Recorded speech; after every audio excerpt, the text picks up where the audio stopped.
This was the kind of song that I wanted to write about for a while, kind of about like sexuality and sexual experiences. And it came pretty naturally. I think it was like I've been sitting on something like that for a while, but once it kind of started coming out of me, then it was very easy to write. But scary, but I'm happy it's out.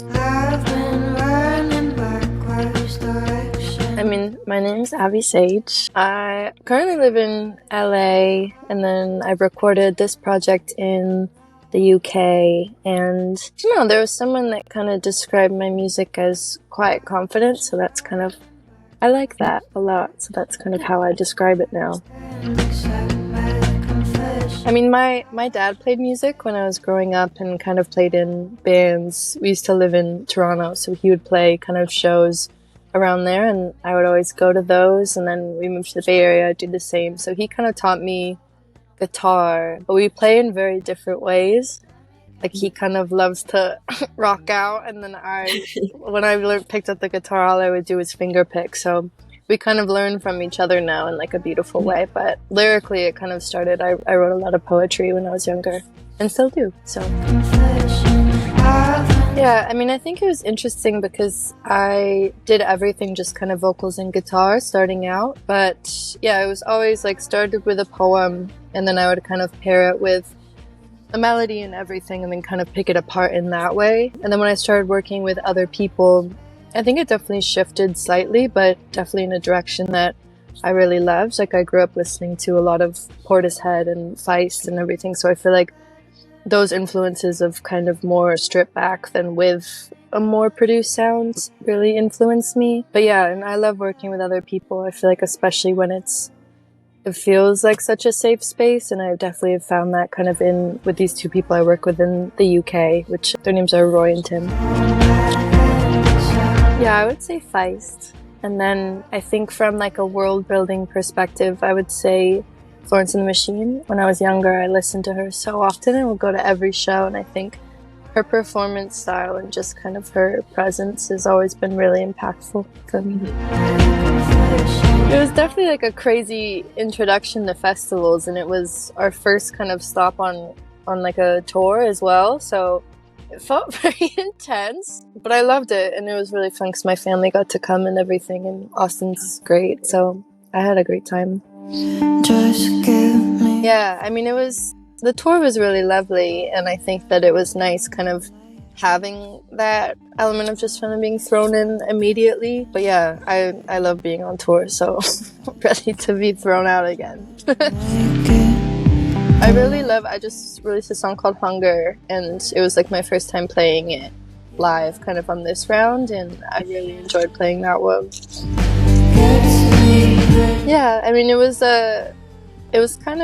it came to be because I spent like a lot of time alone this year, and this was the kind of song that I wanted to write about for a while, kind of about like sexuality and sexual experiences and kind of how they've shaped me and what I've learned. So it felt like the right time to release a song like that, and it came pretty naturally. I think it was like I've been sitting on something like that for a while, but once it kind of started coming out of me, then it was very easy to write. But scary, but I'm happy it's out.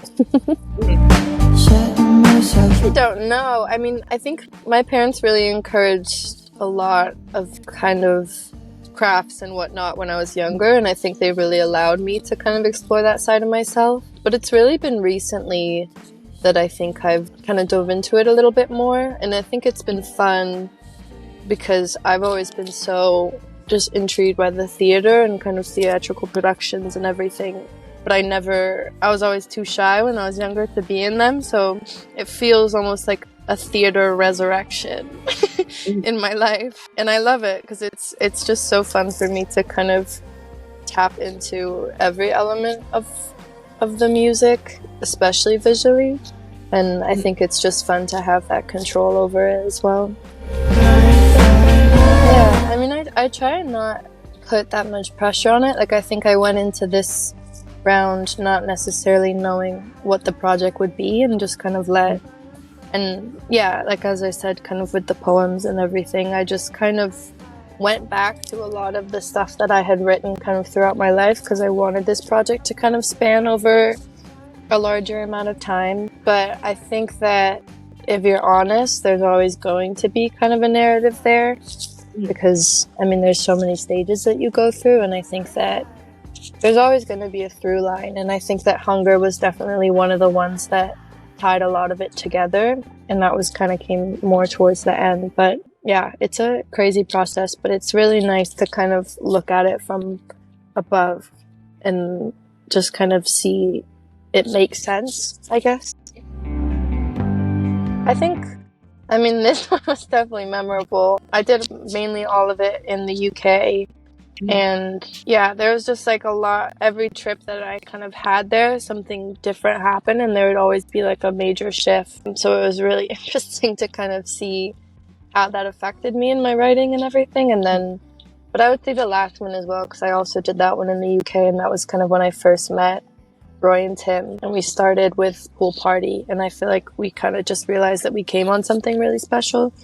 So yeah, I think that's always a good feeling. I think it definitely took me a while, because I started with someone else like when I was younger and first getting into music, and this producer Jeff Hazen, and I worked with him in Toronto, and I think that he was really great to kind of get me into it because I was so comfortable around him. But yeah, I think you just kind of grow and learn to stand up for yourself and just be like, no, I want this, no, I want this. And I always like half produce everything before as well, so I think that helps with steering kind of the direction and everything too.